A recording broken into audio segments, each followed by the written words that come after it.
뇌졸중은 골든타임이 중요한 질환입니다. 제때 치료받지 않으면 환자의 생명을 담보하기 어려울 뿐 아니라 환자를 살리더라도 후유장애가 남기에 환자의 남은 삶의 질을 떨어뜨리기 때문입니다. 오늘 닥터 DJ는 뇌졸중에 대해 다뤄보겠습니다.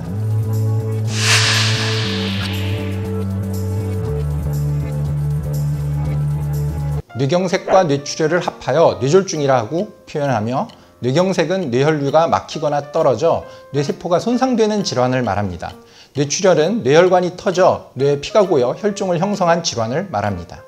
혈관이 세월이 지나거나 노화, 안 좋은 물질 혹은 상황에 노출, 혈압, 당뇨, 고지혈, 혈관이 탄력을 잃고 딱딱해지고 변하여 미세 동맥류나 혈전이 형성되어 출혈하기 쉽게 변하거나 좁아져서 발생합니다.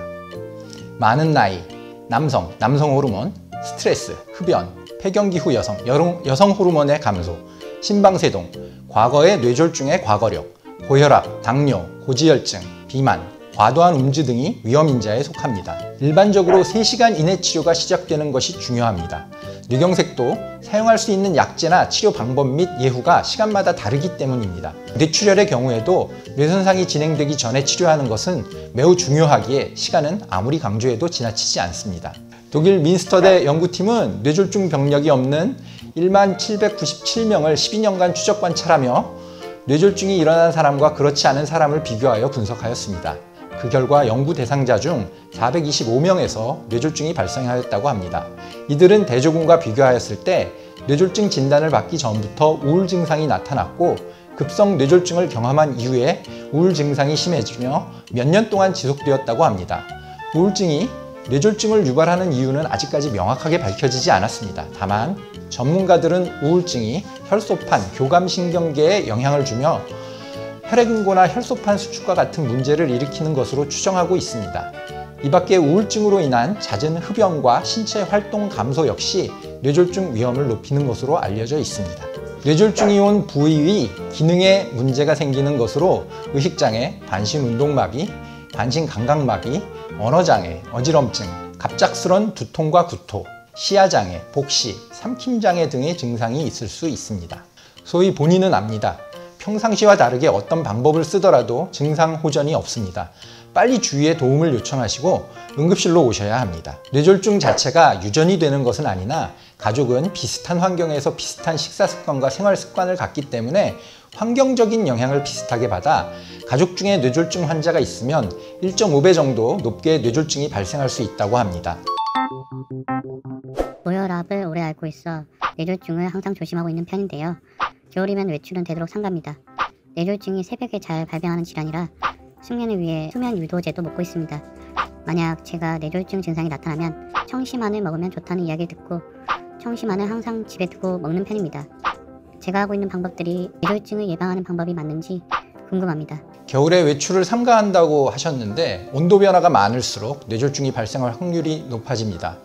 따라서 외출 시에는 몸을 따뜻하게 할 수 있게 옷 및 모자, 목도리 등을 잘 착용하시는 것이 좋겠습니다.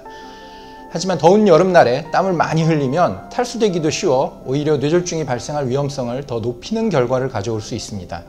사우나에 가서 땀을 많이 빼는 것도 마찬가지로 좋지 않습니다. 혈압이 높다면 혈압약을 복용하여야 하며 정상 혈압 내로 유지하는 것은 아주 중요합니다.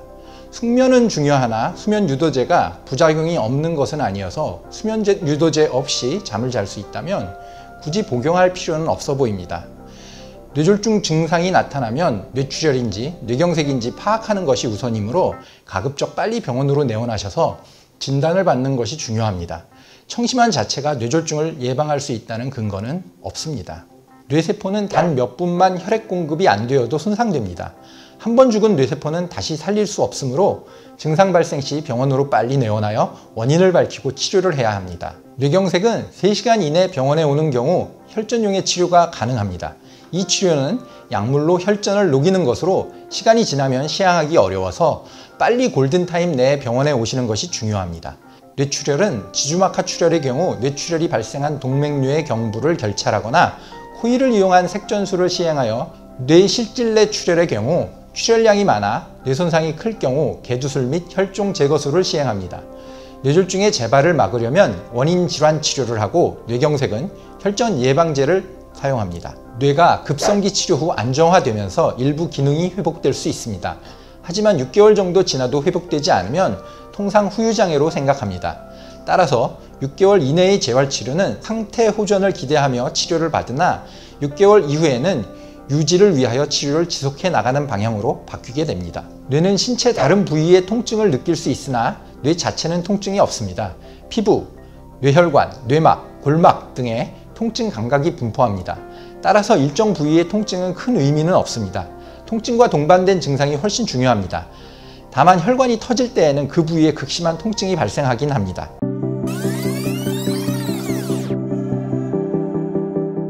뇌졸중은 골든타임이 중요합니다. 증상 발생 후 3시간 이내가 아주 중요합니다.